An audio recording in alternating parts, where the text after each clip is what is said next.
نشر نوبتی برنامه خبری رادیو آزادی رو مستقیما پیشنهاد شما میکنیم. شعله گلخوجه هستم. سلام. موضوع مهم روز: واشنگتن با مراسم سوگند یادکنی پرزیدنت 45 آمریکا دونالد ترامپ آماده می شود. بر اثر سوختار بینای بلندوشانه تهران فرو ریخته، حیات کمش 20 افسر خدمات آتش نشانی را از بین برد. همه جا دود بود، ما چیزی مشاهده نکردیم. همه جا دود بود و شعله همین. و دادگاه دوشنبه بحث روشن اوکراینی و کراسنی اکتبر روسیه را به فایده روس‌ها حل کرد. وقتی ماده پیشنهاد میکند برعکس روشن همچون شرکتی هم نام فیرمایی است هم تنقیه مالی با حرفوی کلان اکاروفکا در یک کنج تنقیه مالی. امروز ریاست 8 ساله باراک اوباما پرزیدنت 44 آمریکا به پایان میرسد و مراسم سوگند یادکنی دونالد ترامپ رئیس جمهوری منتخب ایالات متحده آمریکا برگزار می شود. گزارش مفصل در این باره زندگی نامه دونالد ترامپ و همچنین مراسم سوگند یادکنی پرزیدنت 45 ایالات متحده آمریکا را شما می توانید امروز طریق پخش زنده در سامانه ما با نشانی www.azadi.org تماشا کنید. حالا همکارمون خیرامون بخوزاده شما را با ترجمه حال و کارنامه دونالد ترامپ آشنا میکند. دونالد جان ترامپ سال 1946 در شهر نیویورک در عائله ثروتمند تولد شده است. پدرش فرد در تجارت منزل در نیویورک ثروت خود را جمع کرده است. دونالد هم با همین راه رفت. او از پدر خود قرض‌های بسیار میلیون دلاری می‌گرفت. به گفته خودش حالا امپریای تجارتی ترامپ که عبارت از مهمانخانه‌های 5 ستاره‌دار و قمارخانه‌ها و میدان‌های گلف بازی است، میلیاردها دلار درآمد می‌آورد. در کتاب‌هایش هنر زنده ماندن و استعداد بازگشت میگوید موفقیت او در آن است که همیشه به سوی هدف‌های کلان حرکت می‌کرد. من این کتاب را همچون دستور تجارت نوشتم، ولی در داخل آن معلومات زیاد درباره خودم و مناسبتم به کار وارد شده است. این کتاب راه رسیدن به موفقیت و پس سر کردن مشکلات را آموزش می‌دهد. به نظر من این چیزها برای مردم جالب است. کتاب‌های ترامپ خیلی پرفروش شده، به مؤلفش معروفیت زیاد آوردند، ولی مطبوعات زرد بیشتر به حیات عائلوی ترامپ توجه داشت. او در دوام زندگیش 3 دفعه و هر بار با مدل ها ازدواج کرده است. همسر اولش ایوانا زلنیچکووا بود، بعداً با مارلون میپلز ازدواج کرد و در نهایت میلانیا کناوس همسر او شد. در عروسی های ترامپ بسیار ستاره های هالیوود اشتراک کردند. در این گذشته خود ترامپ هم ستاره تلویزیون شد و شرکتداران برنامه کاندیدات برای حق کار کردن در شرکت ترامپ رقابت میکردند. برای من همه برابر است. خیال کردی که من همه را فحش میکنم؟ بسیار با عقل بوده ای. سوال را بینید. ولی نه همه کارهای ترامپ موفقیت آمیز بوده است. در آغاز سالهای 90 3 قمارخانه مربوط به ترامپ اعلانی ورشکستگی کردند. در سال 2009 هم 2 شرکت ترامپ بانکرات شد، ولی هر دفعه توانسته است دوباره به پا شود. سال 2015 ترامپ به سمت پرزیدنتی حرکت کرد. بعد این یک باره در مرکز توجه قرار گرفت و یکی از بحث برانگیزترین اظهاراتش این شد که می‌خواهد مشکل مهاجرت غیر قانونی از مکزیک را حل کند. من یک دیوار عظیمی در خط جنوبی مرز می‌سازم و پولش را هم خود مکزیک می‌دهد. گپی مرا به یاد گیرید. ولی اظهارات ترامپ باعث اعتراضهای جدی شد. در صحبت‌هایش درباره تجاوزگران و مافیای مواد مخدر مکزیک لب گشوده وعده داد که همه را از آمریکا اخراج و ورود آنها را منع می‌کند. ترامپ پیشنهاد کرد که ورود مسلمان‌ها به آمریکا باید در چهارچوب مبارزه با تروریسم منع شود. بعداً او مجبور شد که این گپ‌ها را کمی دیگرگونه شرح دهد، ولی ماجرای کلانترین کمی بدتر رخ داد. روزنامه واشنگتن پست یک ویدیو را پخش کرد که در ترامپ نظرش را درباره زنها بیان می‌کند. من زیبایی را دوست می‌دارم. همان زمان بوسه‌بارانش می‌کنم. این مثل مگنیت است. من یک باره به عمل می‌گذارم. بعداً او گفت که کدام عضوهای بدن زنها را دوست می‌دارد، ولی مجبور شد که از این گپ‌هایش کناره‌گیری کند. این یک گپ مردانه بود. هیچگاه با این گپ و کار افتخار نمی‌کنم. ولی بعد چند روز زنهای پیدا شدند که گفتند ترامپ آنها را بوسیده بدون رضایتشان به آنها رسیده است. ولی با وجود همه این ماجراها و پیشگویی‌های مرکزهای افکار عموم، ترامپ در انتخابات دست بالا شد. ما همراه به خاطر نوسازی کشورمان کار و آرزوی نو امریکایی را عملی خواهیم کرد.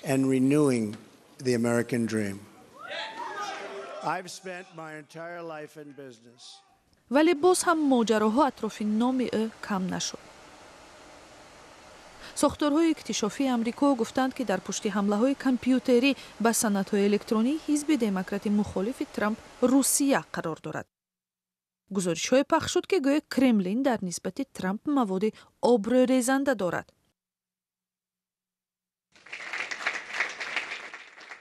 خود ترامپ در یک نشست خبری بسیار سریع و بی‌بندوبار در نیویورک این همه را خبرهای ساخته نامید و از خدمات اکتشافی انتقاد کرد که خبرهای دروغین را پخش می‌کند.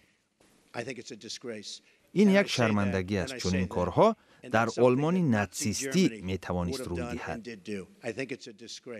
و همچنین اتهامات داشتن رابطه‌های خوب با پرزیدنت روسیه ولادیمیر پوتین را رد کرد. اگر پوتین از ترامپ خوشش آید این بد نیست بلکه خوب است. من نمیدانم که مناسبت‌های ما با ولادیمیر پوتین خوب می شود یا نه. امیدوارم خوب می شود ولی شاید هم اینطور نشود. نوشتجات در توییتر ترامپ تخمین‌های چگونه پرزیدنت شدن او را تقویت می‌دهد. چین از آن ناراحت شده است که حضور نظامی این کشور را در بحر جنوبی چین انتقاد کرده تلفنی با رهبر تایوان صحبت کرده است. علاوه بر این ترامپ همیشه مخالف سازش هسته‌ای با ایران بوده است.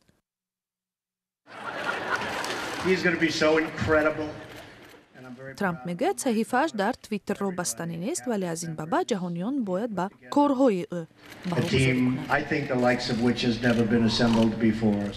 برنامه را با گزارش‌ها از تاجیکستان و جهان ادامه میدیم. وزارت امور داخلی تاجیکستان میگوید سال گذشته 36 عمل تروریستی در کشور جلوگیری کرد و 50 نفر را در این رابطه بازداشت نمود. رمضان رحیمزاده وزیر نهاد روز 20 ینور ضمن نشست خبری گفت این افراد که اساساً اعضای گروه دهشت افکن دولت اسلامی بودند میخواستند علیه شخصیت‌های علایده سوءقصد تشکیل نمایند. در جریان نشست خبری وزیر کارهای داخلی به موضوعهای دیگر نیز دخل نمود که محتوای آنها را مومن احمدی خلاصه میکند. وزیر کارهای داخلی تاجیکستان از نتیجه فعالیت کاریش در یک سال گذشته با خبرنگاران تاجیک صحبت کرد.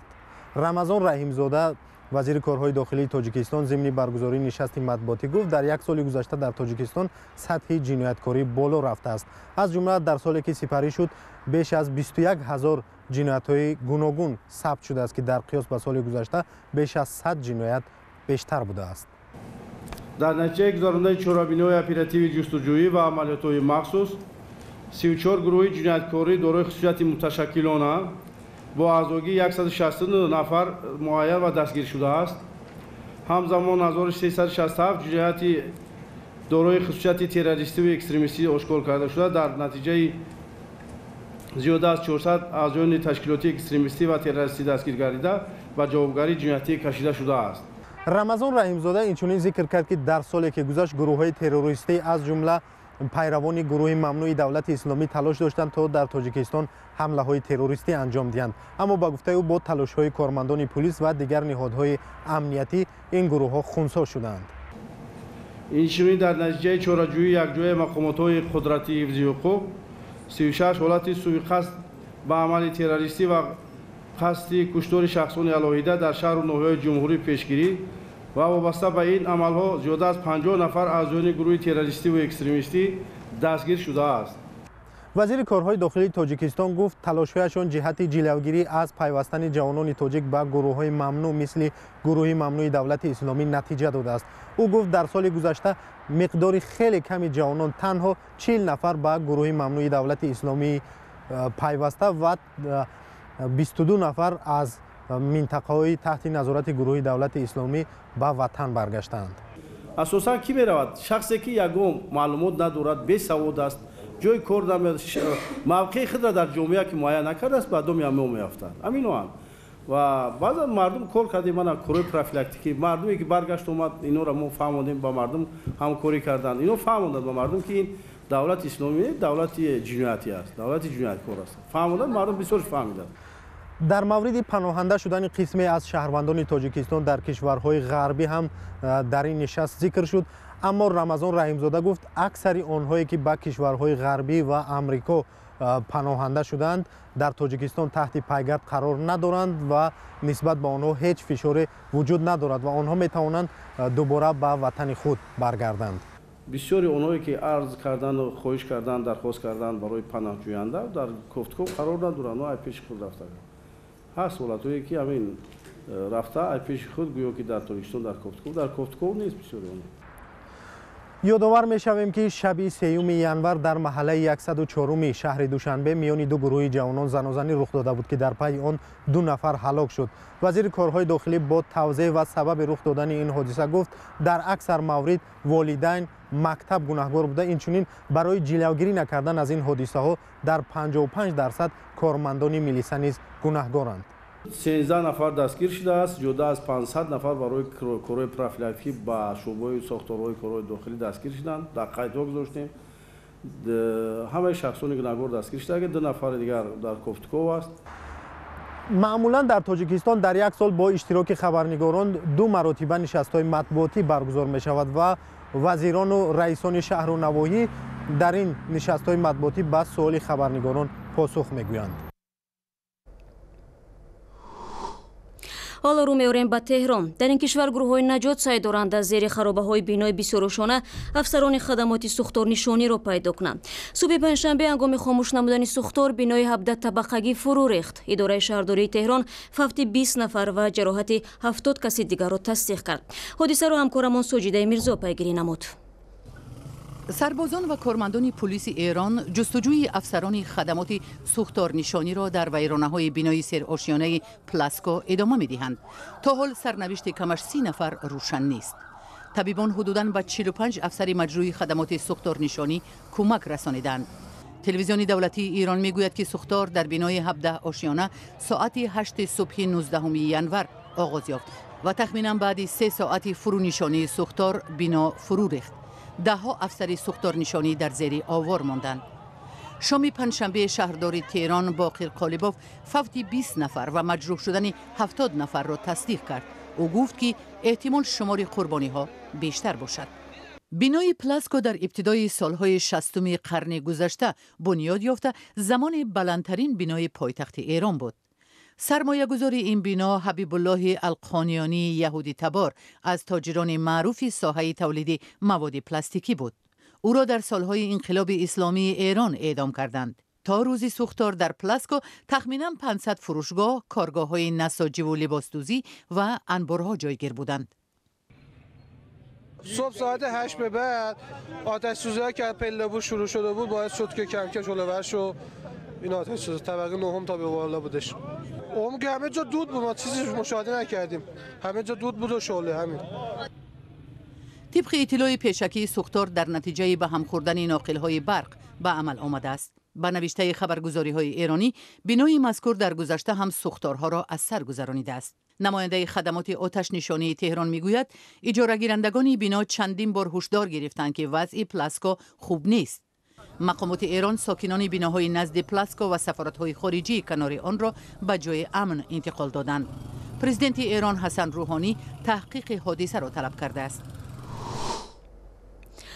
کمیته ҳолатҳои эзҳории тоҷикистон барои бартараф кардани паёмадҳои офатҳои табиӣ 34 адад техникаҳои ҳарҷогардро харидорӣ кардааст. дар ин бора рустами шоиён муовини аввали кумитаи ҳолатҳои изтирорӣ рӯзи 19 январ дар нишасти матбуотӣ хабар дод. ба гуфтаи ин мақомдор соли гузашта офатҳои табиӣ дар кишвар зиёд буд ва аксаран обхезиҳо дар пай талафоти ҷониву молӣ дошт. мирзонаби холиқзод мавзӯъро идома медиҳад.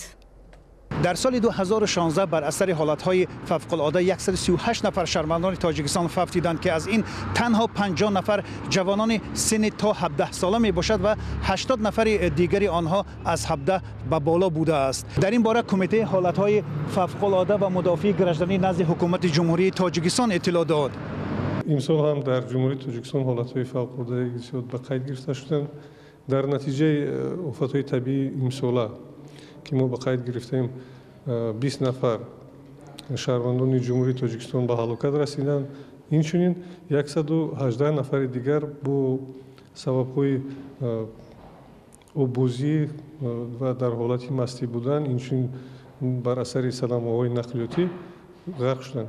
Мусалламан Тоҷикистон як кишвари кӯҳистон аст ва офатҳои табиӣ дар минтақаҳои рух медиҳад ки касногузар ва мушкилгузар аст. Аз ин рӯ Кумитаи ҳолатҳои фавқулоддаи Тоҷикистон танҳо дар соли 2016 34 адад техникаҳои заруриро ҷамъ овардааст то тавонад саривақт расидагӣ кунад. Аммо Кумитаи ҳолатҳои фавқулоддаи Тоҷикистон мегӯяд ки чархбол надорад. мо дар мувофиқа бо ҳукумати ҷумҳурии Тоҷикистон аз вазорати мудофиа чархболро талаб мекунем бо зарурат ва ин бори аввал нест ва дар якҷоягӣ мо ин корро карда истем. Бар асари обхезиҳо ва селхезиҳое ки дар ноҳияҳои дур-дасти Тоҷикистон аз ҷумла дар Бадахшон, Тоҷикобод, Рашт ва ҳамчунин дар ноҳияи Рӯдакӣ рух дода буданд ки даҳҳо ва садҳо хонаҳо тахриб шуда буданд, ҳукумати Тоҷикистон барои рафъи ин ҳама 4 миллион و 555 ҳазор сомонӣ тахсис дод ва имрӯз гуфта мешавад ки дигар мардум дар минтақаҳои амн ва дигар дар хаймаҳо зиндагӣ надоранд. мувофиқи маълумотое ки мо то имрӯз дорем, аллакай 101 хонае ки бар асари офатҳои табиӣ зарар дида буданд пурра тармим карда шуданд, ба аҳолӣ дода шуд ва як 30 адад хонае ки ҳоло дар кадом минтақа метавонед ном дар масалан дар Бадахшон ва минтақаи Рашт баъзе хонаҳо мондаанд ки то мавсими гармӣ мавқуф гузошта шудааст. Кумитаи ҳолатҳои фавқулоддаи Тоҷикистон тасмим гирифтааст ки дар соли 2017 техникаҳои зиёде аз Русия ворид кунад ва ин техникаҳо аслан аз тариқи роҳ ба Тоҷикистон ворид карда мешаванд. Мирзо Набии Холиқзод, Амриддин Олимзода, Радиои Озодии Душанбе. барномаро идома медиҳем. Додгоҳи иқтисодии шаҳри Душанбе ба баҳси ширкатҳои маъруфи қаннодии Русия ва Украина нуқта гузошт. Ин ширкатҳо ҳамдигарро барои истифодаи тамғаи коровка дар Тоҷикистон муттаҳам мекарданд. таҳқиқу муҳокимаи масъала баҳсро ба манфиати истеҳсолгари Русия ҳал намуд. Тоҷирони тоҷик ба Шодмони Ятим гуфтанд ки ширинии мавриди баҳс аслан моли Полша ё худ Лаҳистон аст.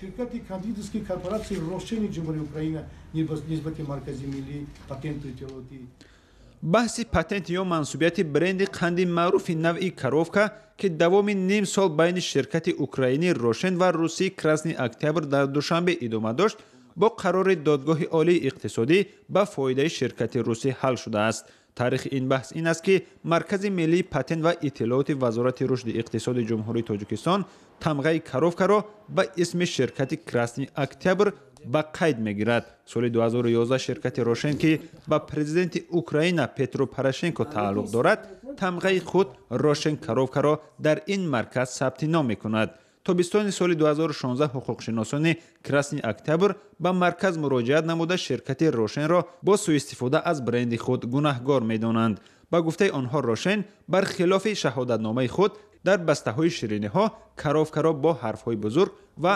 Рошенро бо ҳарфҳои хурд навиштааст. Не ки вақте мода пешниҳод мекунад баръакс Рошан ҳамчун ширкати ҳам номи фирмави аст, ҳам тамғаи молӣ бо ҳарфҳои калон, а коровка дар як кунҷи тамғаи молӣ ине ки мумкин ки 10% ки 15% ҳамин тамғаи молӣ дар маҷмӯъ ташкил тия мода ба қайд мегиранд. Молҳое ки дар муомилати гражданӣ пешниҳод ки ваёша мебинем коровка бо ҳарфҳои калон, Рошан дар як болош. ширкати Рошен дар пайи ин соли 2016 Маркази миллии патенту иттилооти Вазорати рушди иқтисоди Тоҷикистон ва Красный Октябрро бо сабаби бекор кардани шаҳодатномаи қайд ба суд дод. Додгоҳи иқтисодии шаҳри Душанбе даъвои Рошенро беэътибор дониста, ӯро аз ҳуқуқи истифодаи тамғаи Рошен коровка маҳрум сохт. зимнан барои баррасии қарори суди шаҳри Душанбе ҳуқуқшиносон бо аризаи даъвогӣ ба додгоҳи олии иқтисодӣ муроҷиат намуданд ки он ҳам қарори суди Душанберо бетағйир монда даъвои ширкати Рошенро беасос донист. шириниҳое ки анъанаи истеҳсолашон мисли коровка ҳанӯз аз замони шӯравӣ ҷараён дорад, дар Тоҷикистон ҳам хеле маъруф ва серхаридоранд. тоҷирони тоҷик мегӯянд воқеан маҳсулотҳои ҳарду ширкат дар Тоҷикистон бозоргир буда миёни ҳам рақобат доранд. дар Тоҷикистони мо ҳамада қанде ки خریدار بگیم خداوی بگیم چخیل فهمونم که ای همه در خندوی که هستن همین فیرمای روشنه بهترین چیز فیرمای امیریه سابق تره یا جونیم جو سوقاتی بردن ده خریدارش خیلی نقص تره гапаросташ. ضمناً منابع اینترنتی می‌نویسند قند نوع کاروفکا هنوز از سال 1920 در پوزنان لهستان استحصال می‌شود که رمز آن تصویر چارپای شیرده را داشت. شادمانیتیم مومن احمدی، آزادی، دوشنبه. و یک خبر ورزشی. دسته استقلال دوشنبه قهرمان فوتبال تاجیکستان در دایره جمع تعلیمی و تمرینیش در شهر انطالیه ترکیه روز 19 ینور در اولین بازی سنجشی از تیم اینتر باکوی آذربایجان با حساب 1-2 مغلوب شد. با اطلاع رستم حکیمов سخنگوی باشگاه فوتبال استقلال هر سه گل در نیمه دوم دیدار زده شد. حساب را در دقیقه 52 کاپیتان استقلال فتولویف باز کرد. ولی بعد 4 دقیقه میرحسین سعیدов بازیگر اینتر حساب را برابر نمود. گل دوم و حل کننده آذربایجانی ها را در دقیقه 77 لیگیونر ایرانی اینتر آزاد پردیس به ثمر رساند. و اخبار گزارش از این بیشتر را در وبسایت www.azadi.org و صفحه های ویژه ما در فیسبوک و توییتر و ادنا کلاسیک دنبال کنید. نوارهای دیدنی در آزادی ویدیو یوتیوب گذاشته شده است. تشکر که با ما هستید و به شما استراحت خوب می‌خواهیم.